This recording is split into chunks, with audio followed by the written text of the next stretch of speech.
কে কার কথা শুনে? আপনারা একটু বোঝার চেষ্টা করেন। আমার বড় ভাই আপনাদেরকে আল্লাহর কথাটা তর্জমা করে শুনিয়ে দিলেন, চল বাঁচবি, বিজেপি মারবে না, বজরং মারবে না, শিবসেনা মারবে না, তৃণমূল তোর বিরুদ্ধে কিছু করতে পারবে না, কলকাতাটা তার হাতে আছে, চোখে রাজি করে নি সবাই মিলে। তখন যুবকের দল বলছে, ছাড় আর ভ্যাট ভাড়ানির কথা, পার্টিতে ভালো করে জম, পার্টিকে দাঁড় করাতে হবে, তবেই জানে বাঁচবি। তৃণমূল যদি থাকে তাহলে মুসলমানদের রেহাই আছে, এটা বলা শিরকের কথা, একমাত্র আল্লাহ বাঁচাবে। কিন্তু ওটা কানে নিলাম না। একটা উদাহরণ দিলে বুঝতে পারবেন। উদাহরণ, 3 বন্ধুতে বোম্বাই গিয়েছে বেড়াতে, গোটা বোম্বাই 3টে হলো হাড় কিপটে মাল, 1 টাকা খরচা করে না, হেঁটে হেঁটে বোম্বাই ঘুরছে, হেঁটে হেঁটে ঘুরে খালি দেখছে, এই দেখছে, ওই দেখছে। রাত যখন 12টা, তখন বলছে না শুই, কোথাও শুবি, যেখানেই গেছে পুলিশে মারছে, তাহলে একটা হোটেলে যেতে হবে। একটা হোটেলে গিয়ে বলছে, ভাই রুম খালি আছে, বলে বুকিং। আরেকটা গেল বুকিং, বেজে গেল 1:30টা। হোটেলওয়ালা বলছে, ভাই একটাই সিট খালি আছে, সেটা হলো প্রায় 50 তলা উপরে, লিফটটা খারাপ, ওখানে যদি চাবিটা লেন দিতে পারবো, ওখানটা দিতে পারবো, ভাড়া যাই হোক দেবেন, যেটা মন গেলে দেবেন, থাকবেন। 3 বন্ধুতে বলছে, চোখ উঠতে যা সময় লাগবে লাগবে, একবার বেলা 3টে পর্যন্ত ঘুমিয়ে নিয়ে শোধ করে নিব চোখ, আর ভাড়া তো যা ইচ্ছা। 2 জন গল্প বলছে, উঠছে, গল্প বলছে, উঠছে, আর মাঝে একটা তোতলা আছে, তোতলা ওখানে মাঝে মাঝে বলছে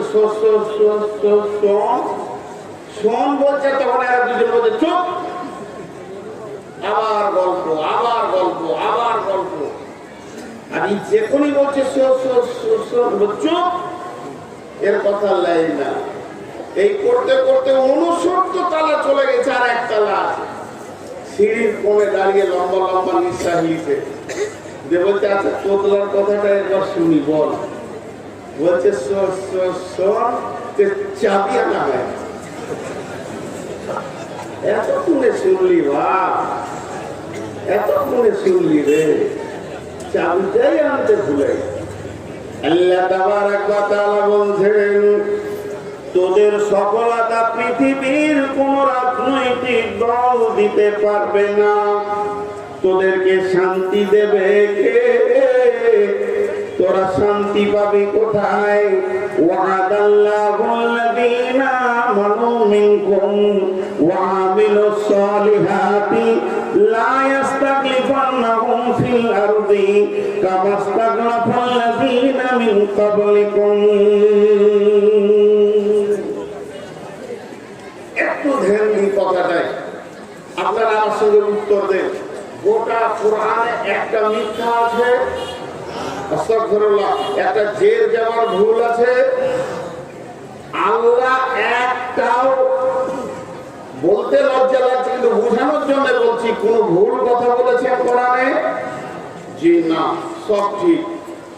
এবার বলেন, আমি ওয়াদা করলাম আজকে জালসায় আসবো, এই ওয়াদাটা আমি রক্ষা করেছি না আল্লাহ আমাকে তৌফিক দিয়েছেন? আল্লাহ তৌফিক দিয়েছেন। আল্লাহ যদি তৌফিক না দিত তো রাস্তায় পড়ে থাকতাম। তাহলে মানুষ যে যা ওয়াদা করবে, তৌফিক চাইতে হবে আল্লাহর কাছ থেকে, সাহায্য চাইতে হবে সেটা পুরা করার জন্য। কিন্তু আল্লাহ যদি ওয়াদা করেন, জোরে বলেন, আল্লাহ যদি ওয়াদা করেন, আল্লাহ কি কারো কাছে তৌফিক চাইবে? না, আল্লাহ নিজেই সক্রিয়। আল্লাহর ওয়াদা ফেল হবে এরকম মনে হচ্ছে কাউকে? এতটি লোক একজন হাত তুলে বলেন যে হ্যাঁ আল্লাহর ওয়াদা ফেল হতে পারে? হবে না। সেই আল্লাহ কি ওয়াদা করছে দেখেন, ওয়াদাল্লাহুল্লাযীনা মিনকুম ওয়াদাল্লাহুল্লাযীনা মিনকুম। আল্লাহ তাবারক ওয়া তাআলা বলছেন, আমি তোদের সঙ্গে ওয়াদা করছি রে, যিনি আমাদের মাবুদ, যিনি আমাদের রব, যিনি সত্যর সত্য মহাসত্য, তার উপরে সত্য কিছু নাই। সত্যের শেষ আল্লাহ। সে রব বলছেন ওয়াদাল্লাহু আল্লাযীনা মিনকুম ওয়া আমিলুস সালিহাতি। রে মুসলমান, তোরা ভালো আমলে ঢুকে যা। যখনই তোরা ভালো আমলে ঢুকে যাবে, যখনই তোরা তওবা করে নিবি, 100-তে 100 জন মসজিদের ভিতরে ঢুকে যাবে, তা আমি কি করব? লা ইয়াস্তাখলিফান্নাহুম ফিল আরদি কামাস্তাখলাফাল্লাযীনা মিন ক্বাবলিকুম। যেমন আমি পৃথিবীতে পূর্বে বিজয়ী দেখিয়েছি, আজকে তোদেরকে বিজয়ী দেখাবো।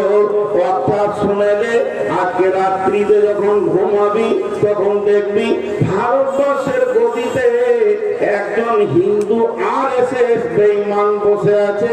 সকালবেলায় উঠবি তো দেখবে একটা পাক্কা ইমানদার 5 ওয়াক্তের মুসল্লি বসে আছে।